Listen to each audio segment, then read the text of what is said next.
Kasi halos minsan yung pamilya ng isang OFW lang yung tawag nito, yung siya lang mag-isa, parang winner lang siya lang mag-isa. So lahat po ng buong pamilya na humihingi ng pera sa kanya. Paano po siya uunlad, guys? Isipin nyo nga. So Diyos ko po, tapos siya pa yung bubuhay sa mga anak nyo.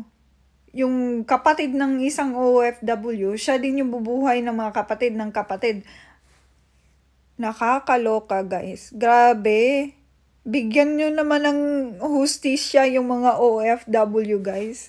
Huwag nyo namang balahurain at bastusin. Grabe. Grabe kayo dyan. Maghanap kayo ng trabaho. Diyos ko po, kayo na lang po mag-abroad. Kami naman dyan sa Pinas, kayo naman mag-abroad. Sige na.